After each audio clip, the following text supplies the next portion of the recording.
You cannot build a God-honoring business by using the methods and the means of the world. And the thing is that most people think that success is behind some secret strategy when really the Bible has truly laid out the blueprint for us.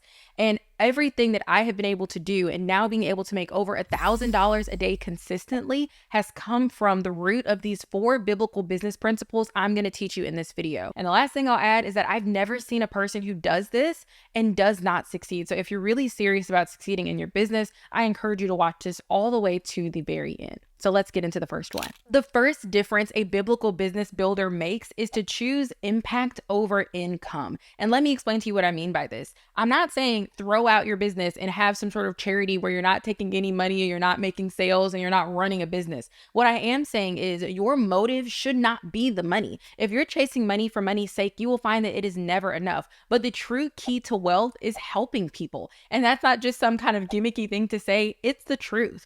All that money is a representation of value. So the more value that you are able to give someone else, the more money that you're going to get in return for that value. And so aside from people who've gained their wealth in unethical ways, the wealthiest people in this world are the people who have helped either a large quantity of people for a smaller amount of money or a small quantity of people for a large amount of money. And that money is just the value. And so when you start thinking of it like that and you realize, oh my gosh, like the more that I actually help people, the more that I will make money, and you just focus on how you can help other people, then God takes care of your income. And you will find that you will have more of an abundant harvest than you ever imagined when you are focusing on how do I put people first, and then they will sense that. And what does scripture say?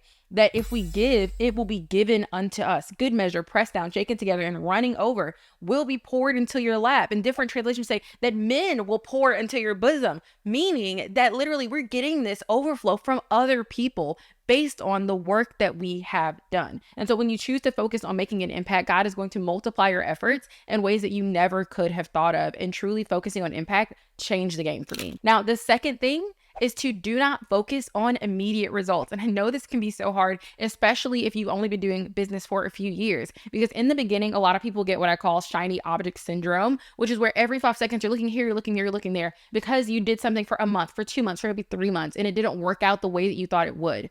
But let me ask you this. Does this not sound crazy? If I were to take a seed and go plant it in the ground, and I water it for 1 day, I water it for 2 days, 3 days, and I'm saying, oh my gosh, I don't have any fruit. It's been 3 days.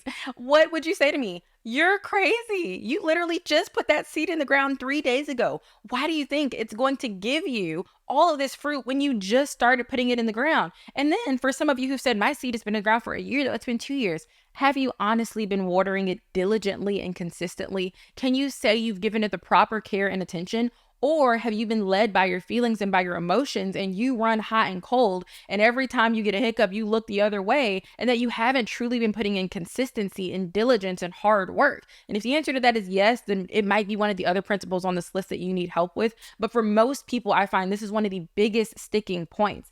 And this is what you have to understand, is that the seeds and watering that you plant today are what's going to feed you for a lifetime. And so if you want radish results, you put a radish in the ground, you plant it, and you get a fruit in 30 days. But a radish is this big. But if you want apple tree results, you put that seed in the ground and you water it for years. But then once you get fruit, you have fruit that is going to feed you for a lifetime.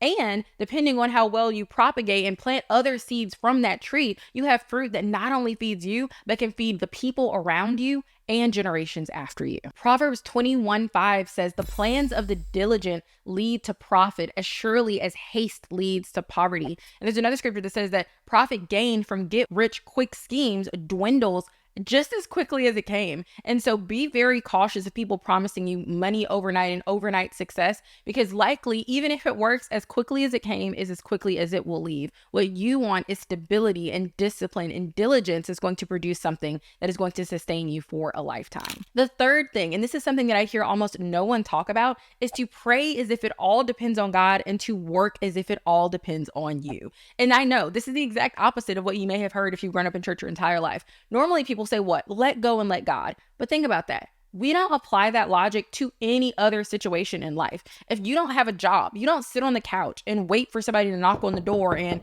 offer you a position. You go out and you do the work. You put in the resume. You figure out what you could do better. You go and acquire more skills so that you can be more attractive. You network and you talk to different people. You go put in the work and you pray, and then you get up and you say, Lord, because I prayed, I'm going to believe that you are going to bring the right job to me, and I'm going to be in position to receive it. I'm going to be in network to receive the call. I'm going to be having put applications out to receive the call from somebody wanting to get me on for an interview. And it has to be the same way with your business. So many of us think that it's simply a matter of, well, I prayed and I asked God and nothing happened. Well, what did you do to make it happen? And that's when we move to the work as if it all depends on you. It doesn't. We have to be careful to not pendulum swing too far in one direction. The people who say it all depends on God, therefore they don't do any work, and the people who say that it all depends on us and they don't give God the glory. Like, there's no such thing as a self-made millionaire. I am a God-made millionaire, and that is it, because I would not be here without him. But you have to really be intentional in saying, Lord, I'm going to pray and I'm going to trust you and know that it is ultimately all in your control.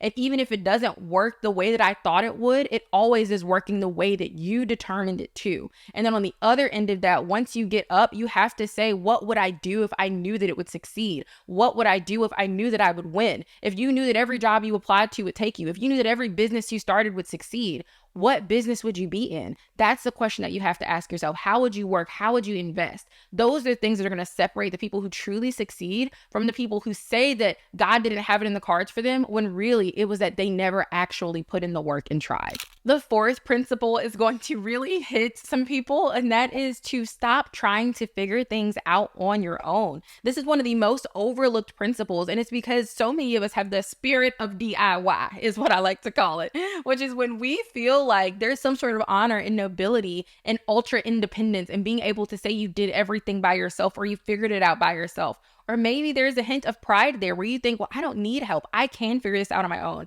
And can I tell you a little secret? There was a part of my entrepreneurship journey at the beginning where there was combinations of things. Part of it was I thought I could figure it out myself. Part of it was I didn't have that much money to invest in other programs. But either way, I spent 2 years at the beginning of my entrepreneurial journey swaggling around trying to figure things out on my own. And then the second that I purchased a program, which what I was doing at the time was coaching, I literally made my first over $1,000 within a week of buying and implementing that program. And I was literally just mind blown at all of the time that I wasted trying to figure things out myself. Because I'm going to tell you, you're going to pay one of two ways. You're either going to pay in your time or you're going to pay in your money. You're either going to pay by wasting all the time in the years, all the memories that you could have made, all the amazing things that you could have been able to do and places you could have been able to give to are going to pass you by while you figure it out on your own.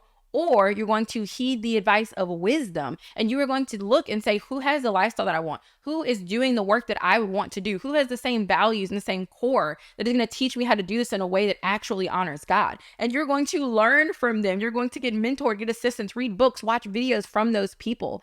And that is going to lead you to success so much faster. And we want to get there as quickly as we can in a God honoring way, because again, it's not just us that it affects. And on a personal level, like being able to have retired my parents is not something, the wealth that they have been able to have through having a rich daughter is not something that just affects me and my husband and our children, but all the people around us, being able to take them on all expenses paid vacations, being able to retire them, being able to help pay off debt, and all of these things that we have done and will continue to be able to do. But if we would have waited, if we would have never invested in programs and teachings to help us get better, then I don't know if they would have been around by the time I figured it out on my own. And so that's what you have to ask yourself is, what are you willing to lose? Are you willing to lose some money and invest into something to learn something new? Or are you willing to lose your time and to still maybe come to the same conclusion of not having ever actually figured it out? And that's why for people who are interested in things that I do, I have a training on my page that's absolutely free, that's right in the description below, that goes over step by step what you can do if you're interested in using your skills and talents the way that I do.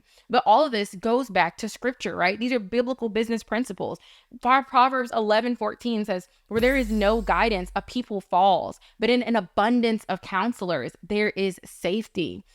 Proverbs 15:22, plans fail for lack of counsel, but with many advisors, they succeed. And so success, having been with counsel, is God's idea. It's like going through a maze. You can go through it by yourself and try to figure it out, Or you can get a map from someone who's been there, done that, and can tell you which turns to take so that you do not find yourself at dead ends. Now, if this video has blessed you, make sure you like. And if you are in a season of waiting, if you've been waiting and praying for a financial breakthrough, but you have not been able to get out of it, then the next video that I upload is just for you. So make sure you check it out, where I'm going to be going over the 3 things that you must do while waiting for a financial breakthrough. If this has blessed you, comment and let me know. Give the video a like and subscribe, and I'll see you in the next video.